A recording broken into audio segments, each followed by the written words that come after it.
একটা গুরুত্বপূর্ণ কথা আছে। কি কথা? কি করো? বিয়ের কেনাকাটা। শাড়ি শাড়ি গহনা সব। আর বললাম তো সব। বিরক্ত হচ্ছ?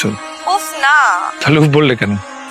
আচ্ছা ঠিক আছে আর বলবো না। তোমার গুরুত্বপূর্ণ কি কথা সেটা তাড়াতাড়ি বলো। আমি কিন্তু জানি তোমাদের বাড়িতে বিয়েটা হচ্ছে না। তো কোথায় হচ্ছে সেটা জানতে চাও? না না, খবরদার, ওটা আমাকে বলবো না। কেন? পরে যদি আমি বিয়ে বাড়ি চলে আসি, পাগলামি শুরু করে দিই, তোমাকে নিয়ে টানা আচড়া করি। তুমি করবো না এটা আমি ভালো করে জানি। আরে আমি পাগল। পাগলরা কি করে তার কোনো ঠিক ঠিকানা আছে নাকি? এটাই কি তোমার গুরুত্বপূর্ণ কথা? না। তো আজকের পর আমি ফোন দিলে তুমি আমার ফোন রিসিভ করবে না। আচ্ছা আমি কিন্তু বারবার ফোন দিব, 1000 বার 1,000,000 ফোন দিব।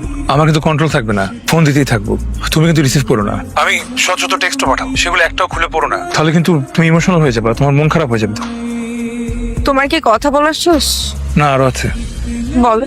বিয়ের ঠিক আগের দিন তোমার সিমটা চেঞ্জ করে ফেলবা, ওকে? কেন? আমি তো পাগল হয়ে যাবো, তখন মাথা ঠিক থাকবে না, বারবার ফোন দিতে থাকবো। তার থেকে ভালো না তোমার ফোনটা একবারে বন্ধ পেলে, তখন আর ফোন দিতে পারবো না। আর শুনো, আমার বারবার ফোন দেওয়া দেখে যদি তোমার জামাই কিছু জিজ্ঞেস করে, তুমি বলবা তুমি চিনো না, ডিস্টার্ব করে তোমাকে, বখাটা ছেলে, ওকে? আর শোনো না, বলো। তোমার নতুন নাম্বার কিন্তু আমি খোঁজার ট্রাই করবো। তুমি তোমার কাছের বন্ধুদের ওই নাম্বারটা দিও না, হ্যাঁ? আর ওদেরকে বলে দিও আমার সাথে যেন তোমার কোনো ইনফরমেশন শেয়ার না, পারবা তো?